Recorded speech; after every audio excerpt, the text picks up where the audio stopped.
quelques années.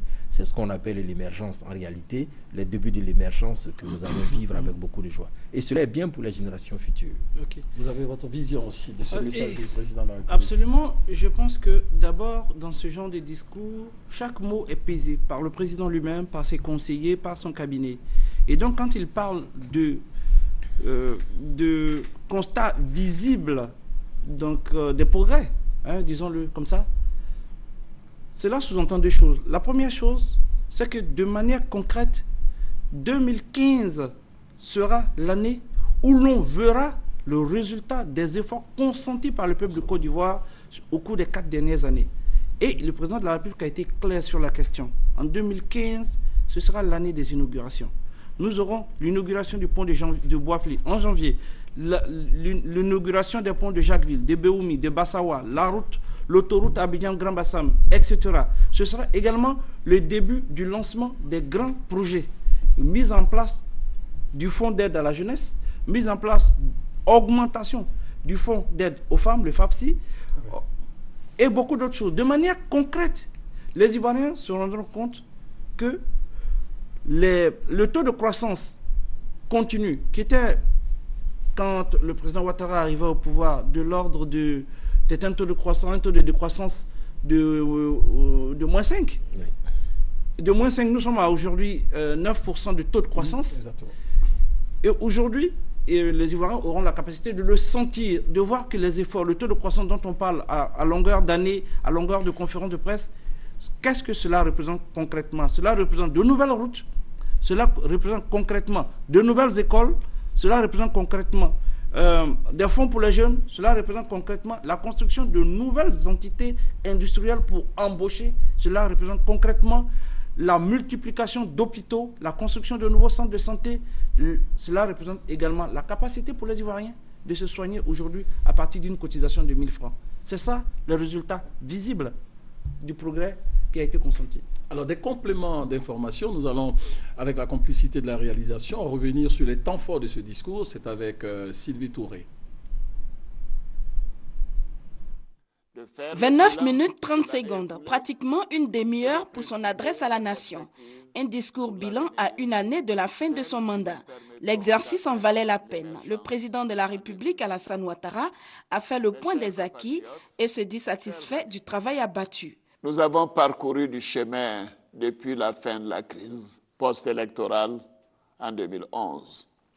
Grâce à votre travail et à votre détermination, nous pouvons affirmer aujourd'hui que la Côte d'Ivoire est sur la bonne voie. Des progrès considérables ont été réalisés, tant au plan économique, social que politique. Notre pays a retrouvé la paix, l'espérance et l'envie d'avancer. Ce qui fonde ce satisfait-ci, c'est la croissance. Elle frise les 9% depuis 3 ans, faisant de la Côte d'Ivoire l'une des économies les plus dynamiques au monde qui ne cesse de susciter l'intérêt des investisseurs. L'amélioration du pouvoir d'achat des Ivoiriens est une préoccupation pour le chef de l'État, raison pour laquelle il a procédé à la révalorisation des salaires des fonctionnaires et à l'augmentation du SMIC. À l'actif du chef de l'État dans ce chapitre, la hausse du prix d'achat des produits agricoles. Autant d'efforts qui assurent un rayonnement international à la Côte d'Ivoire. Nos bonnes relations avec les institutions de Bretton Woods, ainsi que le retour de la Banque africaine de développement à Abidjan, attestent de la qualité de cette nouvelle image que la Côte d'Ivoire donne au monde. Notre pays est de retour sur la scène internationale. 2015 sera l'année de la confirmation pour la Côte d'Ivoire qui poursuivra sa marche vers l'émergence en passant bien sûr par l'amélioration des conditions de vie des populations. De grands travaux verront encore le jour. Le chef de l'État a également annoncé la construction de 4 nouvelles universités à Mans, San Pedro, Bondoukou et à Bengourou après la réhabilitation des universités d'Abidjan et de Bouaké. Les victimes de guerre n'ont pas été oubliées. Elles sont inscrites au budget 2015 avec une enveloppe de 10 milliards de francs CFA pour leur indemnisation. Bref, le président de la République a annoncé de grands chantiers qui nécessiteront de gros moyens. Mais où trouver ces ressources?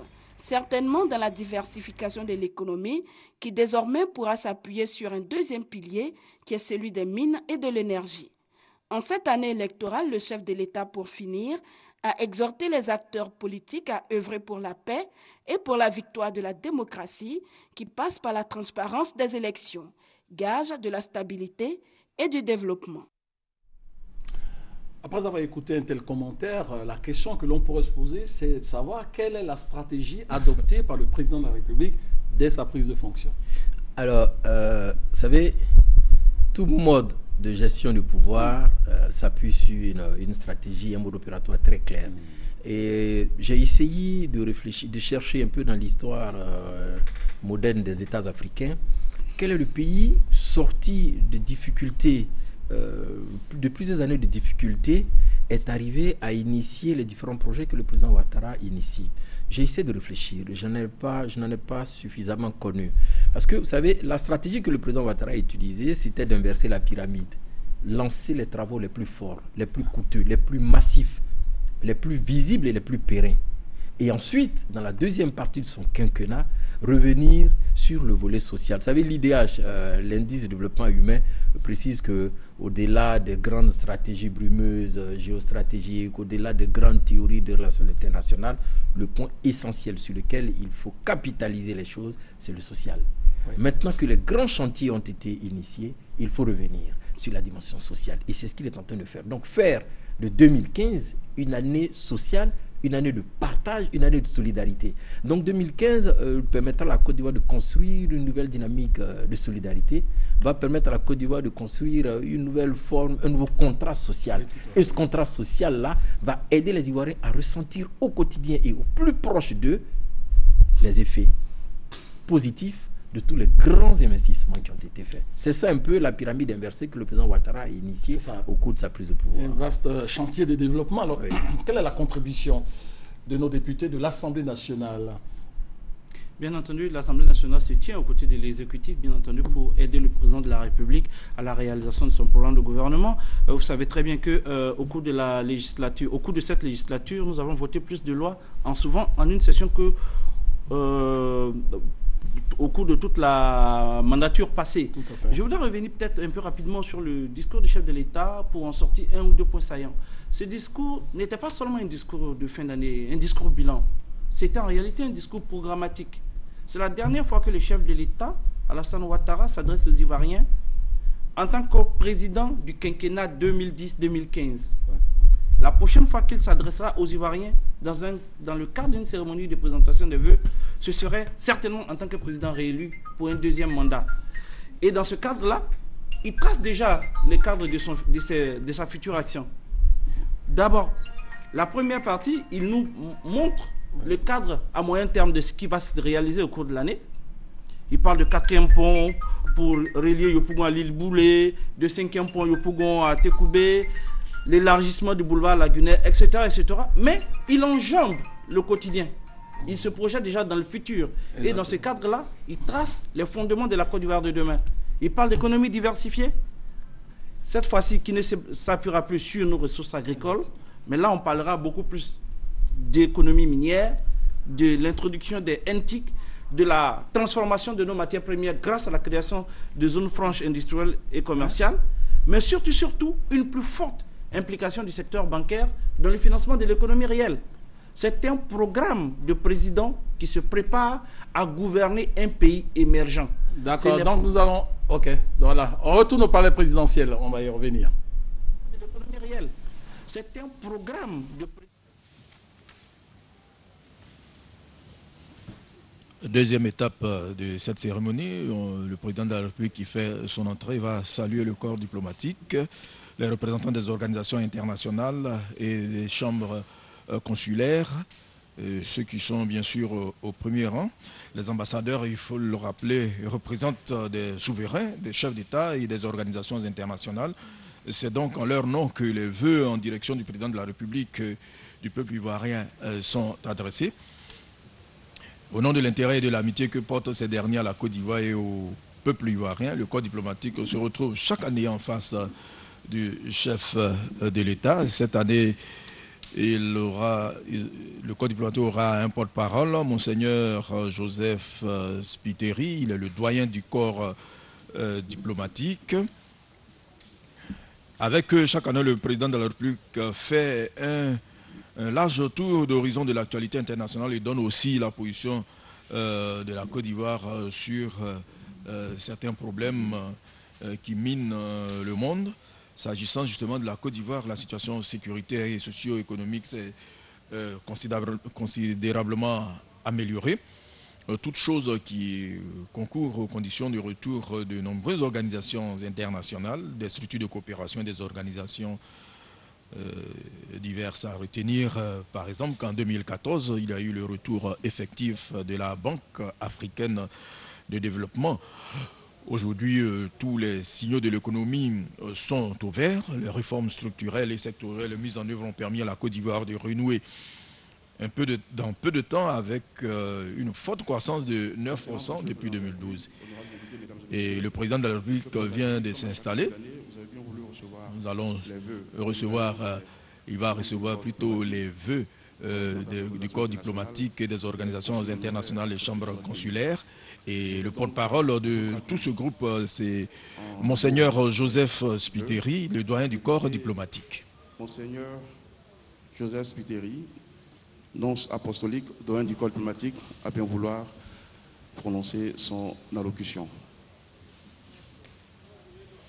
Monseigneur Joseph Spiteri, doyen du corps diplomatique, nonce apostolique, porte-parole du Monsieur le Président de la République, Monsieur le Président de l'Assemblée nationale, Monsieur le Premier ministre, Mesdames et Messieurs les Présidents des institutions de la République, Mesdames et Messieurs les membres du gouvernement, Mesdames et Messieurs les chefs de mission diplomatique, les représentants des organisations internationales et les consuls honoraires, Mesdames et Messieurs à vos rangs et qualités, distingués invités. Monsieur le Président de la République, il y a une semaine, j'étais en visite à Sassandra et j'ai eu l'honneur d'admirer le pont incurvé qui se trouve à une quinzaine de kilomètres vers l'intérieur au niveau de l'île Gaoulou. Sur ce pont historique, au milieu d'un paysage charmant marqué par l'étendue imposante du fleuve Sassandra, je me suis souvenu du discours que Votre Excellence a prononcé pendant l'inauguration du troisième pont, en espérant que le quatrième et le cinquième verront le jour bientôt. Oui, nous avons construit trop de murs et pas assez de ponts. C'est vrai que les murs nous protègent, nous procurent l'assurance d'une certaine sécurité, mais ils nous séparent des autres personnes. Ils nous enferment dans notre espace limité. Heureusement, l'esprit humain est aussi capable de bâtir des ponts pour aller plus loin et pour établir des contacts avec de nouvelles réalités. Le génie humain est capable de trouver la possibilité, quand on ne peut pas abattre les murs, de construire des ponts même incurvés pour surpasser des obstacles insurmontables. Monsieur le Président, en cette occasion où j'ai l'insigne honneur de représenter les ambassadeurs accrédités auprès de Votre Excellence, les représentants des organisations internationales et les consuls honoraires, pour vous adresser nos vœux les plus sincères de bonheur et de paix pour le nouvel an, permettez-moi de placer notre réunion sur les auspices des ponts, comme lieu privilégié de rencontres entre personnes de cultures et traditions diverses. Les diplomates ont comme mission particulière d'être constructeurs de ponts pour fortifier les relations amicales entre les pays qui les envoient et ceux qui les reçoivent. Plusieurs collègues, après avoir donné témoignage de leur amour pour la Côte d'Ivoire, ont terminé leur mission parmi nous pendant ces dernières années. En plus des ponts que ces derniers ont contribué à construire, de nouveaux ponts ont été édifiés avec l'ouverture à Abidjan de l'ambassade de la République du Congo, le retour de la Banque africaine de développement à son siège original et l'arrivée de nouveaux représentants du Nigeria, de l'Inde, de la Grande-Bretagne, de la Turquie, du Ghana, de Suisse, de l'Allemagne, du Japon, de la Palestine et celui de l'Union européenne. On ne doute pas qu'avec tous les autres représentants des organismes internationaux qui sont arrivés à Abidjan, ils deviendront très vite de bons amis de cette terre de Bourni et de son cher peuple. Excellence, vous aussi, vous avez été un infatigable acteur diplomatique pendant cette dernière année. Vous avez effectué de nombreuses visites à l'étranger, ainsi que plusieurs chefs d'État et de gouvernement sont venus ici en visite. Avec le plein appui de l'équipe dirigée par votre ministre d'État, ministre des Affaires étrangères, vous avez fortifié les relations politico-diplomatiques avec une grande attention pour la diplomatie économique.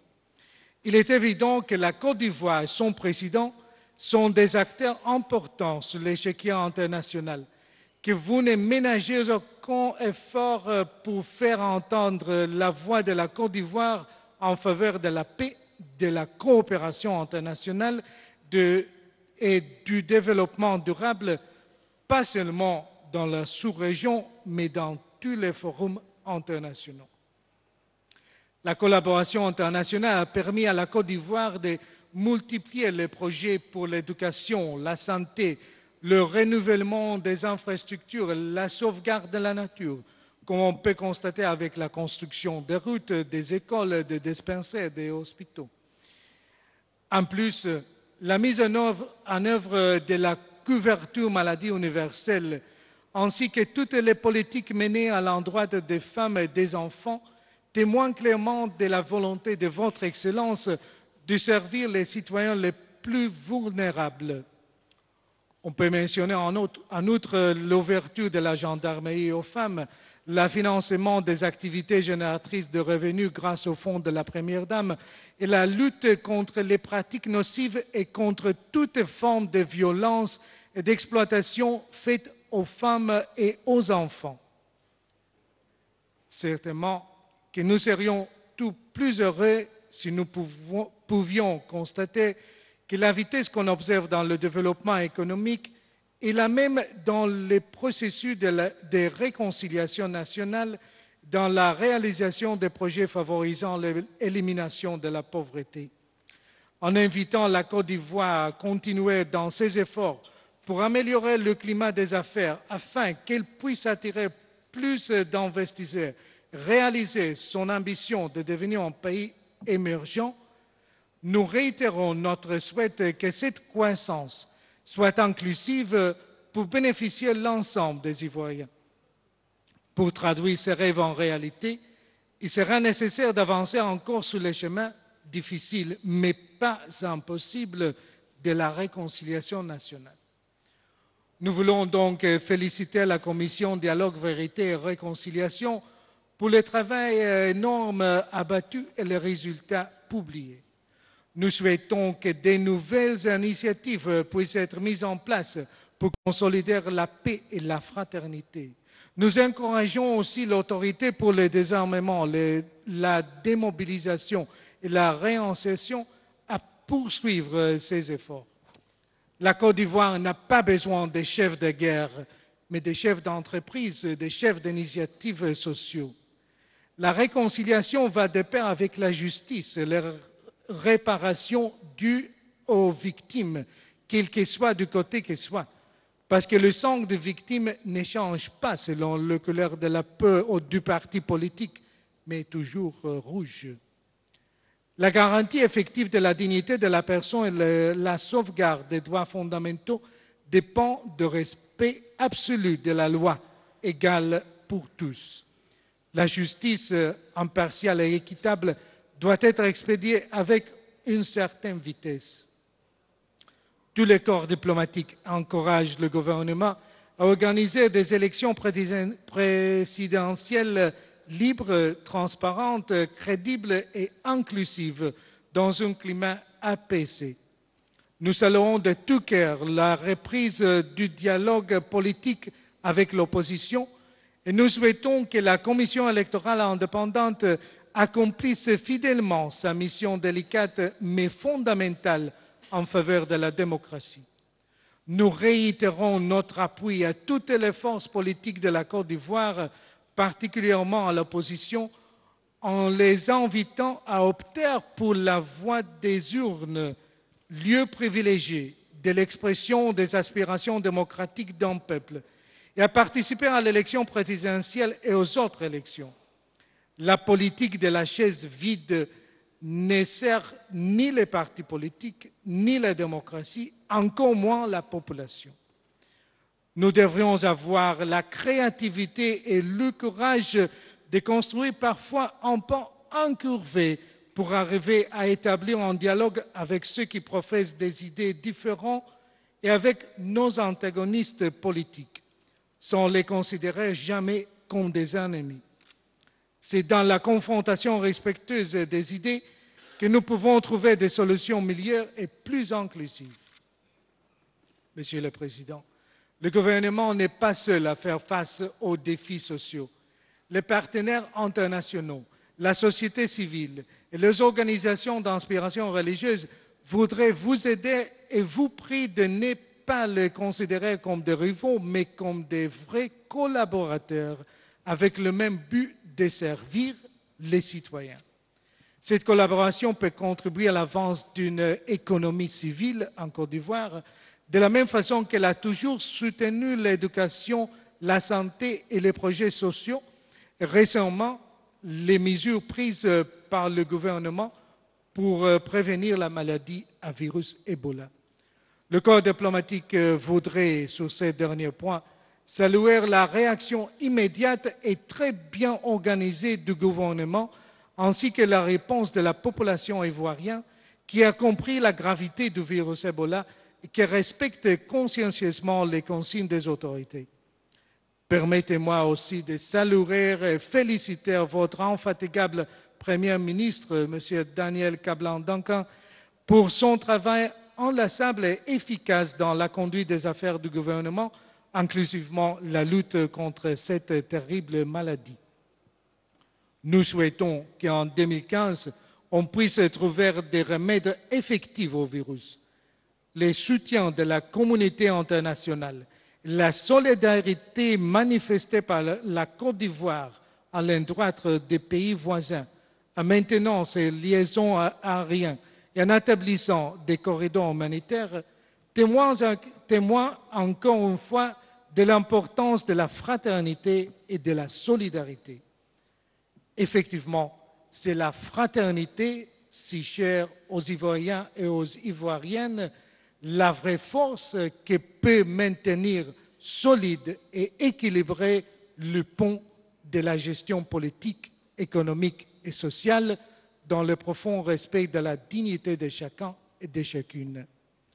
Que l'année 2015 soit l'année des ponts, de la fraternité et de la solidarité entre tous ceux qui habitent cette terre bénie de la Côte d'Ivoire. Bonne, heureuse et toujours meilleure année 2015 à vous, Monsieur le Président, à votre famille et à toutes les personnalités ici présentes. Que le Tout-Puissant et Tout-Miséricordieux vous soutiennent, vous comble de sagesse et vous donne la force nécessaire pour accomplir votre mission. Qu'il nous bénisse tous et toutes. Nous vous remercions. Fin de l'allocution de Monseigneur Joseph Spiteri, doyen du corps diplomatique. Il a le nonce apostolique. Il vient au nom des chambres consulaires, des organisations internationales et du corps diplomatique adresser les vœux au président de la République. Mesdames et messieurs, honorables invités, je voudrais à présent vous inviter à écouter l'allocution de son Excellence M. Alassane Ouattara, président de la République de Côte d'Ivoire. Allocution du président Alassane Ouattara en réponse au message du corps diplomatique, des chambres consulaires et des organisations internationales. Monsieur le Président de l'Assemblée nationale, Monsieur le Premier ministre, chef du gouvernement,